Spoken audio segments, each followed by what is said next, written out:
Happy Friday, everybody. It's me, Ben, and it is the 28th of August, 2020.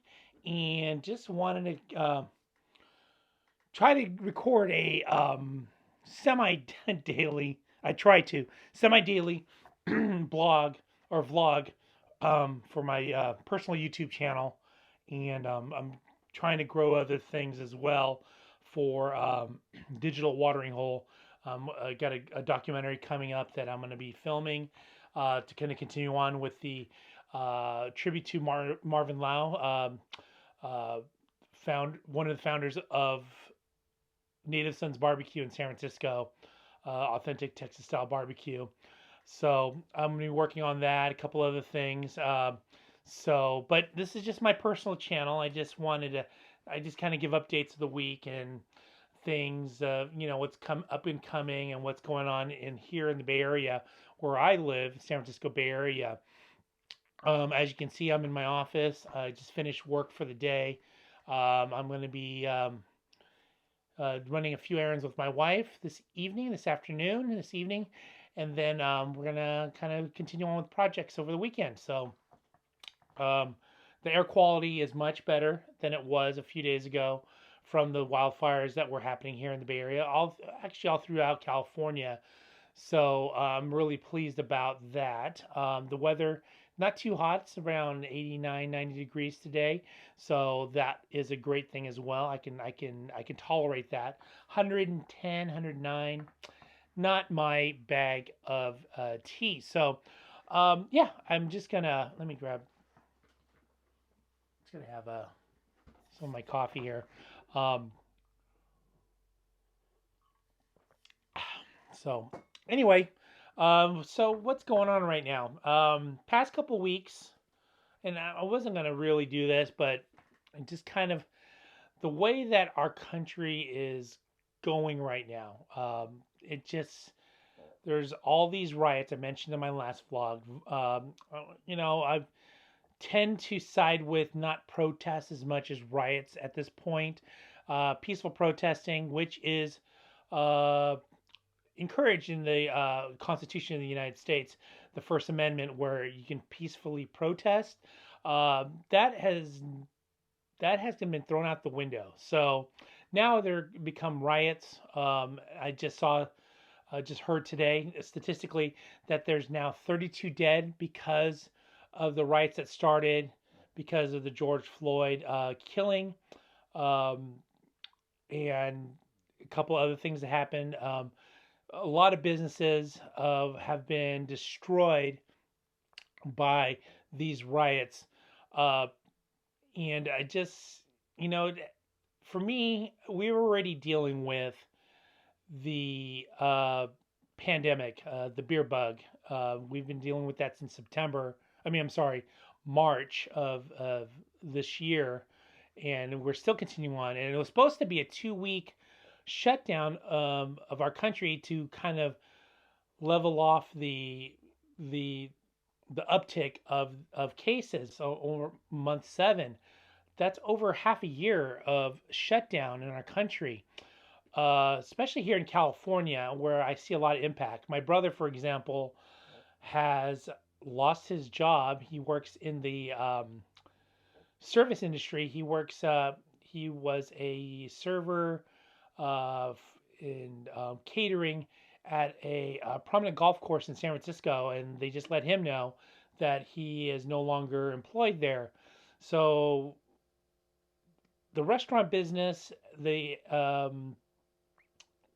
bar businesses are now pretty much, non-existent. A movie theater here local in my area, I was just picking up some food at a restaurant that I can't eat at anymore, but I have to just pick it up and take it home.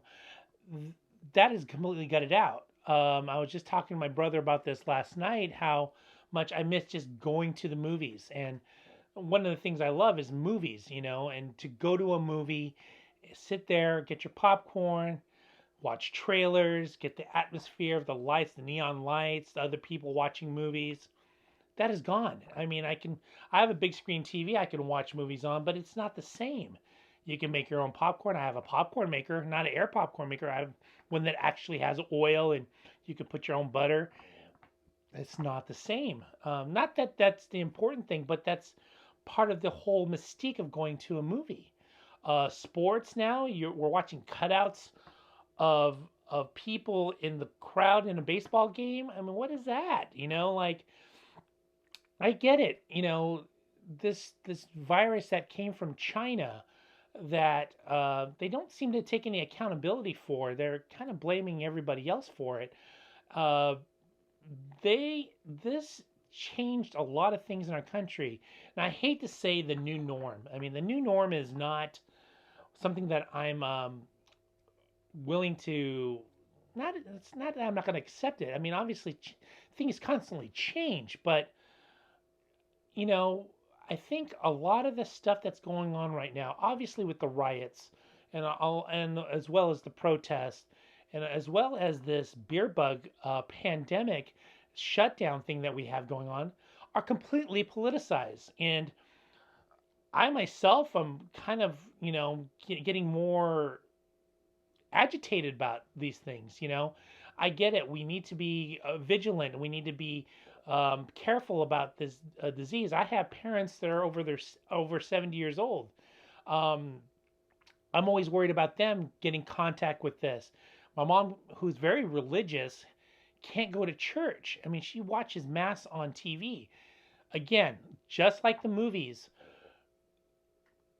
the same feeling you get being with other people in a spiritual environment is not the same as watching it on your TV screen or on your iPad or your phone.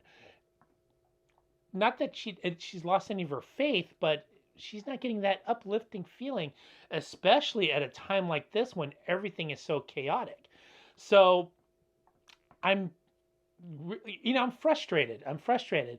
Um, I know there's a lot. I mean, especially here in California, we are in this echo chamber of hatred for our current president, President Trump.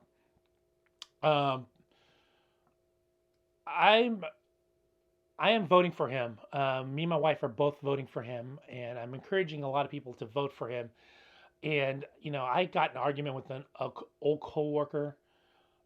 We didn't talk for a couple weeks. It was really weird because it was just kind of, and we shouldn't. I mean, I'm guilty of this. I shouldn't be talking about politics at my workplace, but it was just kind of a conversation that we had, and she said that our president is racist. I'm like, what are you talking about? Well, what he said in Charlotte that he condoned the white supremacist actions, and I asked her, did you watch the whole clip or did you watch what they gave you on TV? Because that's not what he said. And that's the thing. And my point is the context of what is given to somebody, they make judgment based on a clip or a meme or just a little blurt from Twitter. I mean, which is very toxic, by the way. I try not to use Twitter, but you know, I've lost friends on Facebook because of what I believe in, and it's mostly people from here in California. They they judge me, and one actually called me a white supremacist. Um, I know I have a softbox light on me, and haven't got the sun that I normally would get during the summer, but not white. I'm not even close. I am come from a Filipino family. My parents are immigrants from the Philippines. And they came here. They worked hard, and they achieved a lot. So, I don't know how someone can call me a white supremacist because I support our current president. Uh, it, and it's I have no hatred for anybody who disagrees with me, and it's that I mean, it seems like the other side, and when I say the other side, the people who oppose our president or my own ideals or me and my wife's ideals, seem to hate us. Where we kind of look at them in a different light. We just say, you know what? They're just misinformed. They just need to to research more and see what the other side is talking about instead of just spewing out hate. And I see a lot of it. I see people I know on Facebook, they just spew hate, absolute hatred. And is this just one person? I mean, I don't know what they did to them personally. I've heard the term TDS, Trump derangement syndrome. United States, President Obama is the ex-president, and Mr. Trump, for the moment, stepped. The hatred, my gosh. And I get it. Trump is abrasive. The way he delivers a message can rub people the wrong way. And of course, the media is not helpful because they skew things to make it sound like he's just this, he's worse than Adolf Hitler, or Mao or Stalin, or, like the worst person ever. He's like Darth Vader, the Emperor, uh, Hitler, all these different people all combined into one. He's just simply a businessman from New York who has a different way of speaking and communicating to our country. I did watch both the DNC and the RNC the past couple weeks, and that was the point of my whole vlog here, and it became a rant. Is that the messaging is different. The DNC, all the people that spoke there says this is a terrible country, and they're the only ones to save it. Where the RNC was about optimism, glass half full, that you know we are where we are right now, but we can do better. And I don't understand everybody's circumstances or their backgrounds. I am the first person to tell you that I don't understand everybody, but coming from my own personal upbringing, my personal views on things, being a minority, a marginalized person, as they would say. Uh, I guess not marginalized enough because I'm Asian, but my parents came to this country with nothing, and they were able to provide for me and my brother. We live on a farm. We have been able to be successful. My dad, at his age right now, he's over 70, and he still has a construction company that he still works. And my mother, she's retired, and she helps my dad out, and we still live on this farm. And not too many people get to achieve that. So I'm very proud of what my family's been able to achieve. So, and everybody has that opportunity as well. I mean, it's really up to you. I guess and my point is, whatever you choose to do with your life, if you want to work 9 to 5, live in a small house, and just live a simple life, great. If you want to be an entrepreneur, go out there and go get it, great. We all have the freedom to do that. So to say that our country doesn't give us that opportunity, it's a very nuanced discussion to have. Obviously, I mean, certain people have different opportunities, but um, we all have opportunities. We're not suppressed by anybody, um, and that's a whole other conversation about uh, cities and states that are run by Democrats.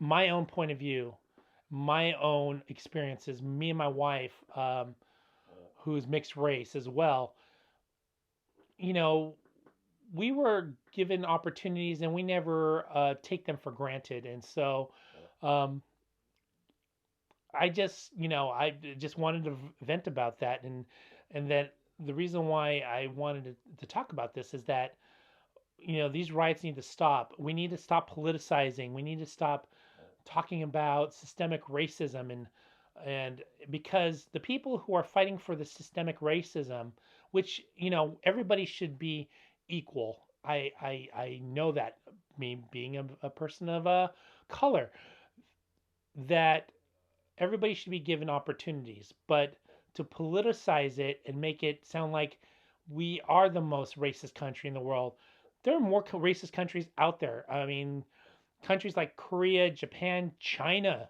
China has put Muslims into concentration camps.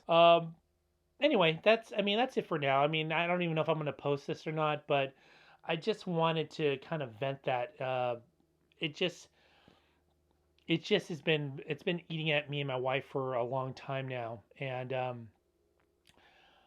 this all needs to stop. We need to just, and today, funny thing, it's just the 57th anniversary of I Have a Dream speech, where Martin Luther King said that he wants his four children to be judged by their character and not the color of their skin. And for the most part, we have, but it's beginning to now they're advocating for us to be judged by the color of our skin. And, you know, that means white, black, brown, yellow, purple, green, polka dot. We're all going to be judged by where our ethnicity, our culture, instead of embracing each other's cultures and kind of taking and putting stuff together. That's what made this country. I remember when I was a kid, this the United States was coined as the melting pot, and it seems like the ingredients that made us great as a country are starting to separate, kind of like oil and water. And I'm sad. I'm sad for it. I'm sad for all these things. Like for those who call me a white supremacist, which is the most absurd thing ever. You know, I'm sorry. I'm sorry you feel that way, and I hope that you realize that I'm not. So anyway, I got to get going. My wife and I have to go run errands and all that good stuff and get ready for the weekend. But I hope everybody has a great weekend. I hope that this is not too much of a downer for you guys. Enjoy your family, enjoy your friends. Try to make best of what you've got, and have a great rest of your week, your day, and I will talk to you all very soon. Aloha.